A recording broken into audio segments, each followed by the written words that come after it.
Hello everyone, today I'm looking forward to spending more time exploring the wonderful city of Fukuoka. Tonight I'll be checking out a restaurant that specializes in fried chicken, which is Kagoshima chicken, grilled and literally lit on fire over charcoal. The first thing on my agenda this morning is going to be heading to Hakata Station so I can get bullet train tickets because I'll be taking a train to Kagoshima in just a few days, so let's go.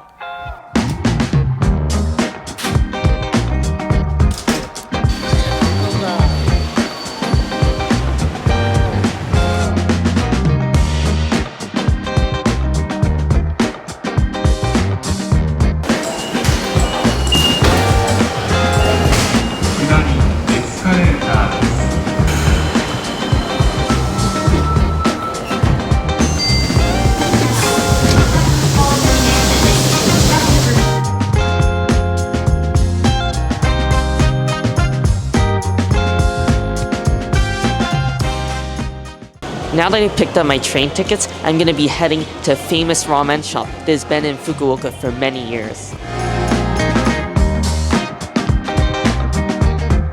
I'm back here at Tenjin Station, and now I'll be connecting to my next train, and what's really nice is at the stations, they have little markers for you to line up. And then right here where it says "Keep Clear" is where everyone exits the train.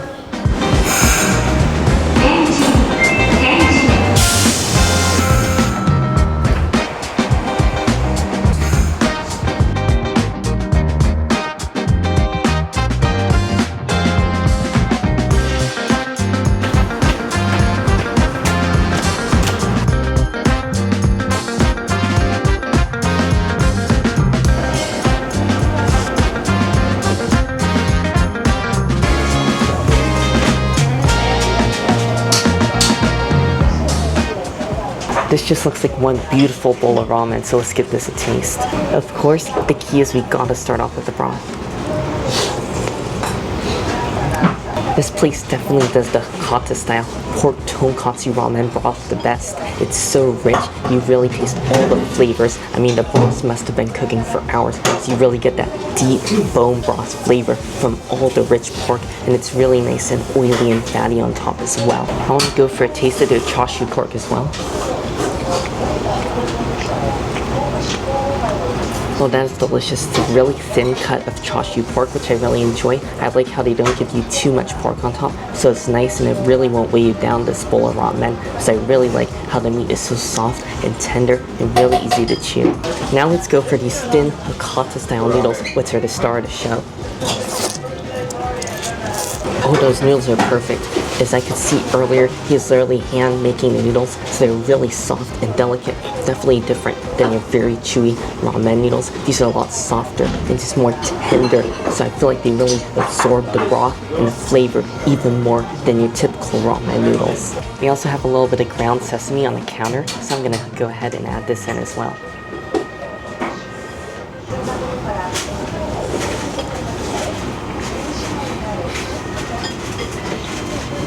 Oh yes, definitely add the sesame seeds as well. They have such a rich, nutty, roasted flavor, and they just elevate this ramen even further. This is an amazing bowl of Hakata ramen. Definitely the place to go if you want a really authentic tonkatsu style ramen. I just finished up an awesome bowl of ramen. This is definitely a great place to go because I love their portion size. It's just the perfect amount of ramen. It's not so gigantic that it's gonna knock you out for the rest of the day. I just made a quick stop at the hotel, and now I'm going to be heading to a confection shop.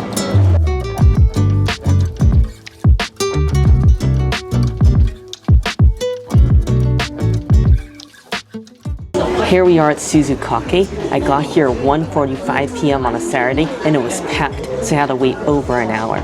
I ordered their Matcha Parfait, which comes with matcha ice cream, as well as red beans, and a whole bunch of other goodies. I'll also be trying out a fruit dessert, which is just a variety of seasonal fruits that are sliced and served over jelly. I think the reason this place is so busy is because it's a super famous store here in Fukuoka, and it is Saturday, so I think a lot of people are getting their afternoon dessert. Let's go for a taste of a Matcha Parfait. It looks like it's full of all sorts of goodness. Oh, that is incredible. I just got a bite of the matcha ice cream with the red beans. The red beans add a nice texture. You can feel the skins as you chew them. And then the matcha ice cream is powerful. It is intense. You just feel it spread throughout your mouth. The rich, bitter, and aromatic flavor of the matcha leaves, and then the ice cream is also fairly smooth as well. I also got to get a taste of one of these mochi balls, and they look like fresh mochi because they're so soft and just shiny.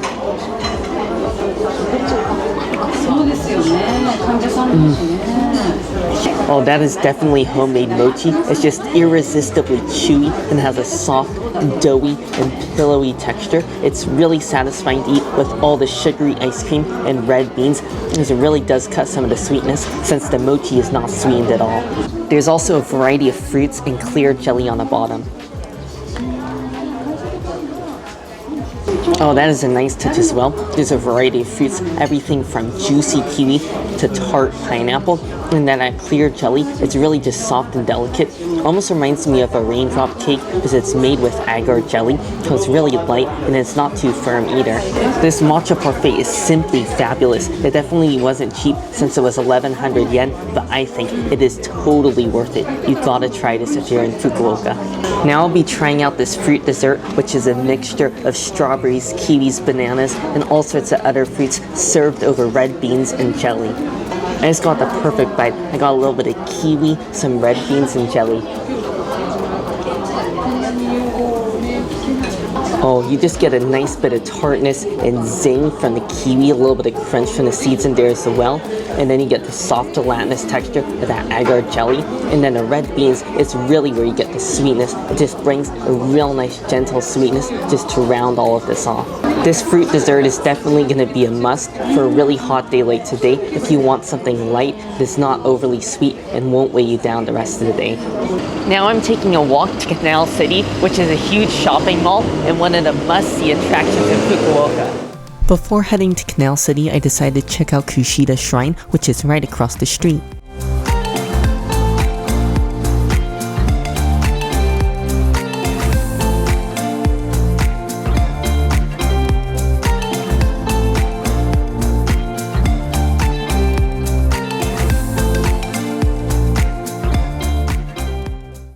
After relaxing for a bit at Kushida Shrine, I walked back across the street to Canal City to see their famous water show.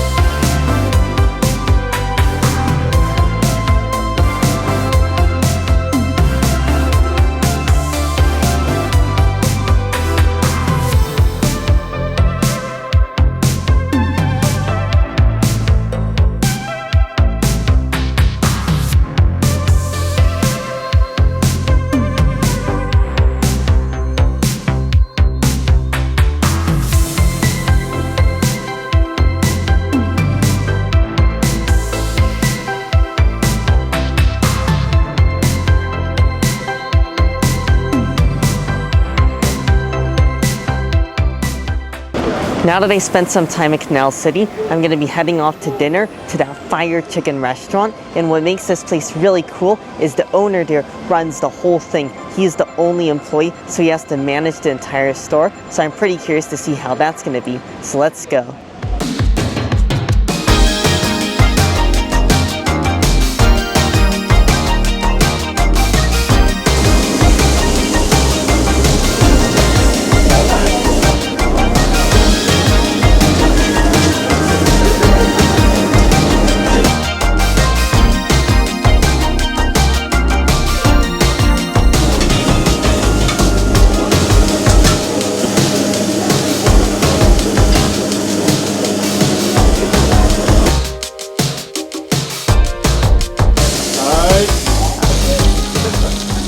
What a show that was. He was so friendly and welcoming, and I'm really glad that he let me film the whole entire process of him making this mixed grilled platter that I ordered.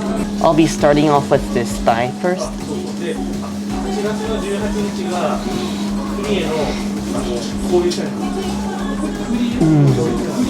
Oh, that is awesome. You definitely can tell it's Thai. It's ultra fatty, and I can taste it. It's Kagoshima chicken. It has such a rich and intense chicken flavor, even richer and more flavorful than other chicken I've had in Japan. And because the way he cooks it, where he lights it on fires over the coals, it takes on this really char-grilled flavor, and I just taste every single bit of the chicken that's been just coated in this black charcoal goodness. I also want to try some of this chicken breast. Oh wow, that is ridiculous. It is so juicy. It's almost just like a sponge. I feel like I'm just biting into some of the juiciest chicken I've ever had. I mean, I don't know how he maintained that juiciness. I'm guessing the flames kind of lock in and seal in all the juices in the chicken breast, and it's really got such a nice flavor. And that's also really nice since it's a super lean cut, so you get an even richer chicken flavor than the more fatty cut. I also want to try out this neck. This just looks tantalizing as well.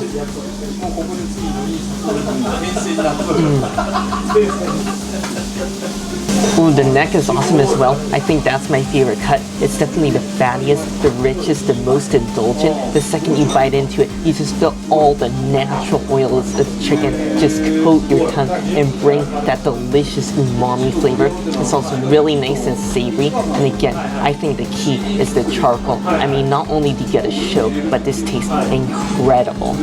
I also want to have a taste of this with some yuzu kosho, which is a spicy yuzu seasoning that he left on the side. And he said be careful since it's super spicy.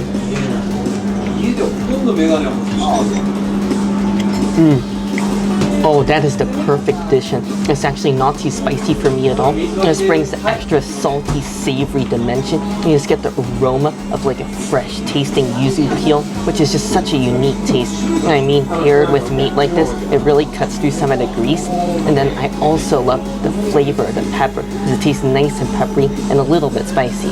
He also brought out some complimentary pickles. That's actually not pickles, it's just a freshly made cucumber salad. All the cucumbers were so crisp and fresh tasting. And there's a little bit of sesame oil on there as well, and just a little bit of red pepper flakes to give it a little bit of kick. This is the perfect complement just to go with the chicken. You can just get a bite of chicken and a bite of refreshing cucumber. I also got their boneless chicken wings, which are just chopped up into little pieces, and I've never seen anything like this before. And it's just stir-fried with a healthy amount of cabbage as well. Oh, that is so much fun to eat. It tastes like it's connected to a little bit of chicken cartilage, which is a very popular food in Japan. And I really love the texture of the cartilage. It's so crunchy and a little bit chewy, and it just adds an extra dimension to the dish. Now I want to take a bite of this cabbage as well, which is just like bathing in all the oil and juices from the chicken. So I feel like this is going to be possibly just as flavorful as the chicken, if not even more.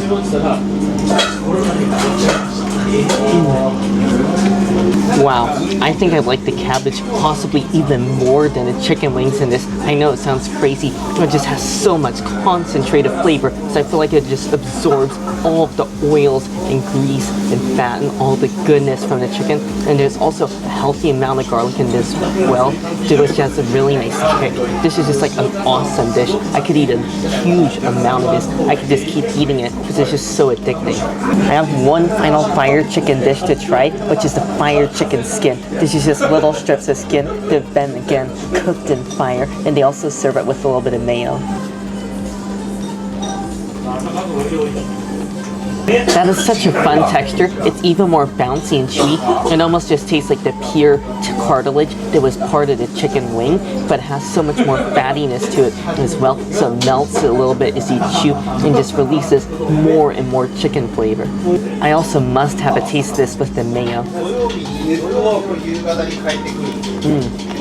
The mayo just adds an extra dimension and layer of flavor on top of the chicken skin. Just get a nice real fattiness from the mayo. Then you also get that little bit of zing from the vinegar that's in there. This is just like the perfect dish just to go along with all the other food. I mean, after all the dishes I ordered, I really feel like I could just eat every single item at this restaurant. It's so delicious. Like, my appetite is just never ending. That was certainly the ultimate chicken feast. In my opinion, that has been the best meal of my trip so far.